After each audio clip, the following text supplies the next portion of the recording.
নমস্কার বন্ধুরা, welcome back to my channel Labani's cook and blog. সকলকে স্বাগত জানিয়ে আজকের ভিডিওটা শুরু করছি। আজকে তোমাদের সাথে যেটা শেয়ার করব সেটা হলো আমার প্রতি মাসে যেভাবে আমি কিচেনটাকে সুন্দর করে ক্লিন করে রাখি, তো সেই ভিডিওটাই আজকে তোমাদের সাথে শেয়ার করব। আজকে হঠাৎ আমার রান্নাঘরটাকে পরিষ্কার করছিলাম আর ভাবলাম তোমাদের সাথে শেয়ার করা যাক, যদি তোমাদের কোনো উপকারে আসলেও আসতে পারে। যারা নতুন গৃহিণী হয়ে থাকে তারা হয়তো সবসময় বুঝতে পারে না যে কোথা দিয়ে কি করব। আমিও একটা সময় এটা বুঝতে পারতাম না, তো সেই কারণে এখন ধীরে ধীরে কাজগুলো করতে করতে কোনটার কিভাবে করলে ইজি হবে সেটা এখন বুঝে গেছি। তো দেখো, আমার এই রান্নার যে ওভেনটা রয়েছে ঠিক তার পাশে যে আমার অ্যাকোয়াগার্ডটা রয়েছে তার উপরে ভীষণভাবে তেল পড়ে। তো কভার দিয়েছি, তার সত্ত্বেও কিন্তু এই জায়গাটা কভার হয়নি। কভারটা এইভাবেই বানানো, তো এই জায়গাটা ওপেন থাকার কারণে এখানে কিন্তু প্রথম দেখছিলাম বেশ তেল জমে যাচ্ছিল। তারপরে এখানে একটা আইডিয়া লাগালাম, এর উপরে নিউজ পেপার দিয়ে সেলোটেপ দিয়ে ভালো করে আটকে রাখি। তারপর একটা মাস পুরো এই কিচেনটাকে ইউজ করে নিই। তারপরে যখন আমি ক্লিন করি তখন এটাকে ফেলে দিই এবং নতুন করে আবার এখানে লাগিয়ে দিই। একইভাবে দেখো, এক্সস্ট ফ্যান যেটা রয়েছে সেটাও কিন্তু ভীষণভাবে নোংরা হয়ে যায়। প্রতিদিন ব্যবহার করতে করতে মাসে 30টা দিন ব্যবহার হয়, তারপরে কিন্তু এক্সস্ট ফ্যানের অবস্থা খুব খারাপ হয়ে যায়, একদম তেল ঝরে পড়ছিল। তো কিচেনের যে ক্লিনিংয়ের একটা ভিডিও আমি বানিয়েছিলাম, তো সেটা তোমরা দেখতে পারো চাইলে। ওটাতে ডিটেলসে আমি দেখিয়েছিলাম আমি প্রত্যেকটা জিনিস খুব তেল চিটচিটে হয়ে গেলে কিভাবে আমি ক্লিন করে থাকি। আর এখন যেটা আমি করলাম ঝটপট কাজ করার জন্য, তো সেটা হলো একটা কাপড়ের মধ্যে তারপিন তেল নিয়ে সমস্ত কিছু পরিষ্কার করে নিই যেগুলোতে ভীষণভাবে তেল চিটচিটে পড়ে। তারপরে আমি যেটা করব সেটা কাউন্টার টপের ওপরে, যেটা রেগুলার ইউজ করার যে বক্সগুলো থেকে থাকে আমাদের বাড়িতে, মানে এই মশলার বক্সটা, তো তার মধ্যে কিন্তু কিছু কিছু বক্স খালি হয়ে যায়।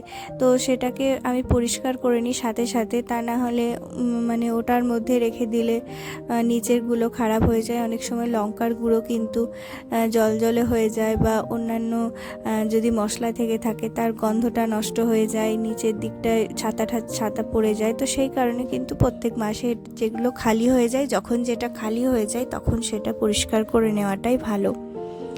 আর যেগুলোতে জিনিস রয়েছে সেগুলো এখন রেখে দেব, আমি পরে এগুলো মুছে নেব ভালো করে, কারণ প্রতিদিন রান্না করতে করতে ধরতে এগুলো বেশ তেল চিটচিটে হয়ে যায়। তো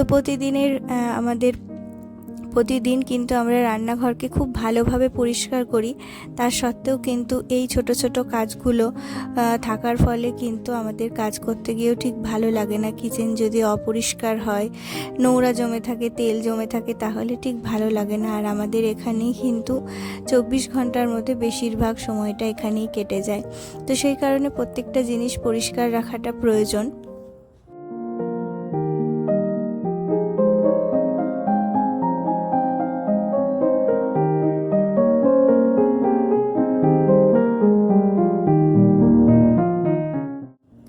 তেলের বোতল পরিষ্কার করার জন্য আমি তো গরম জলেরই সবসময় ব্যবহার করে থাকি। আর বাসন মাজার যে সাবান রয়েছে সেটা দিয়েই কিন্তু খুব সুন্দরভাবে পরিষ্কার হয়ে যায়।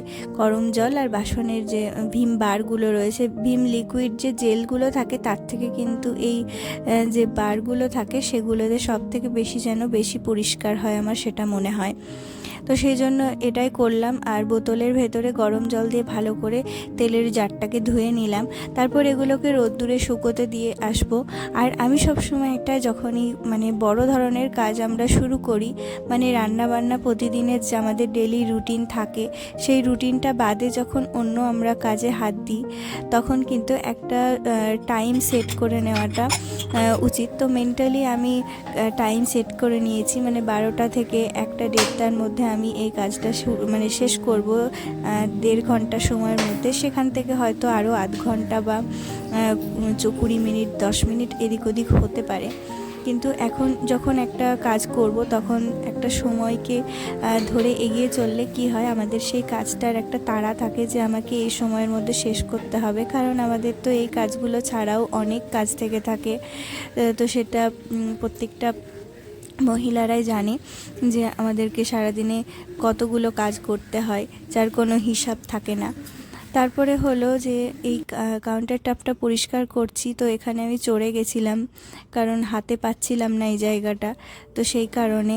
আর একটা সলিউশন তৈরি করে নিয়েছিলাম ওই গরম জলের মধ্যে সার্ফ, বেকিং সোডা, ভিনিগার এই সমস্ত দিয়ে কিছুটা সরিয়ে রেখেছিলাম পরে একটা কাজ করব বলে, আর কিছুটা দিয়ে এটা পরিষ্কার করে নিলাম। তো পুরোটা পরিষ্কার হয়ে গেছে, গ্যাসটাও পরিষ্কার হয়ে গেছে, সমস্তটা পরিষ্কার করে মুছে টুছে এগুলোও শুকিয়ে গেছে, এগুলোকে পুরো রিফিল করে দেব। আর কিছু কিছু কৌটো দেখেছিলে তোমরা, সেগুলো আমি কিন্তু ধুইনি কারণ ওর মধ্যে হলুদ টলুদ এটা সেটা ছিল, তো সেই কারণে ওগুলোকে মুছে নিয়েছি। মুছে নেব এখন, মানে তেল চিটচিটে হয়ে যায়, তো তেল তেল হয়ে যায়, তো সহজে কিন্তু ভেজা ন্যাকড়া দিয়ে মুছলে কিন্তু উঠতে চায় না, তো সেই কারণে ওই সলিউশনটা দিয়েই আমি মুছে নেব। তারপরে পরিষ্কার জল দিয়ে ধুয়ে নিতে পারো যদি সেই বক্সটা খুব ভালোভাবে এয়ার টাইট হয়। যদি তার ভেতরে জল যাওয়ার চান্স না থাকে তাহলে অবশ্যই সেটা উপর দিয়ে জল দিয়ে ধুয়ে নিতে পারো, অথবা ভেজা পরিষ্কার জল দিয়ে ধুয়ে ন্যাকড়াটা দিয়ে মুছে নিতে পারো।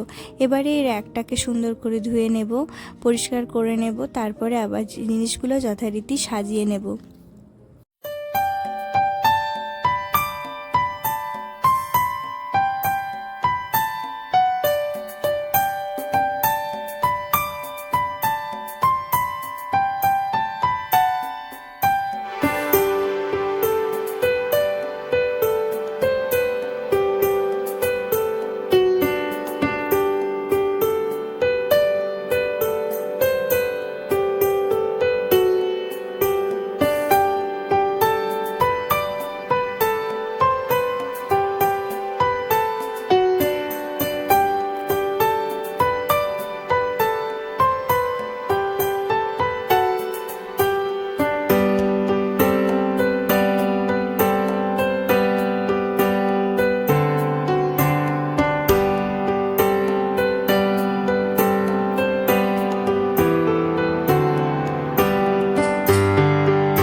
তো কাউন্টার টপ ছাড়াও কিন্তু আমার একটা কাউন্টার টপের ঠিক পাশে একটা টেবিল রাখা থাকে।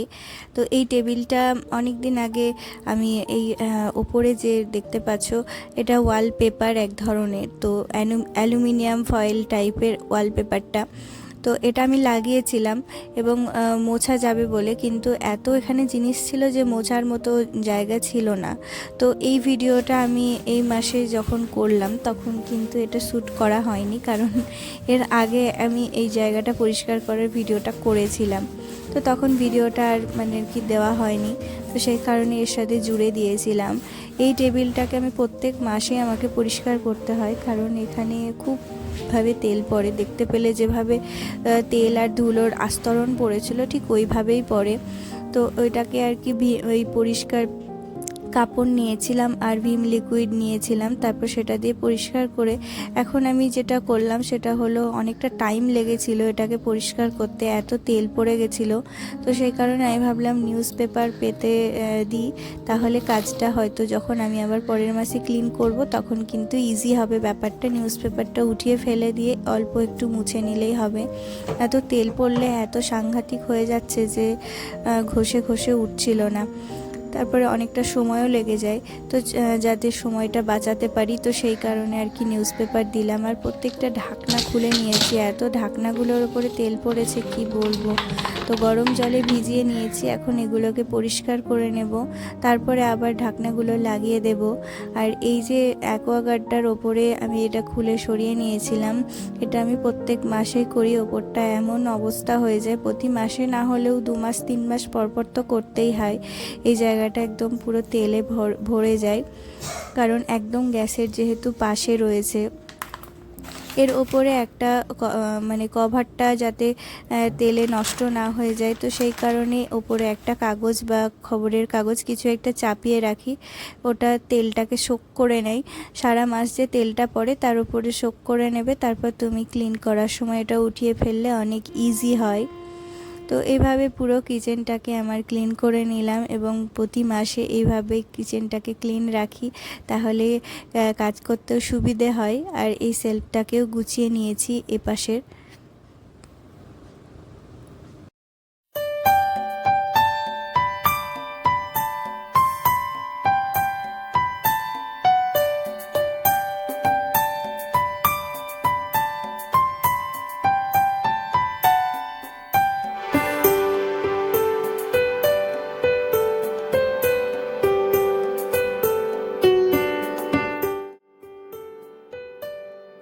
তো বন্ধুরা, ভিডিওটা আজকের এখানেই শেষ করছি। দেখা হচ্ছে নেক্সট কোনো ভিডিওতে। ততক্ষণ সবাই ভালো থেকো, সুস্থ থেকো এবং বাড়িঘরকে এভাবেই পরিষ্কার রেখো। তো চলো, আজকের মতো টাটা।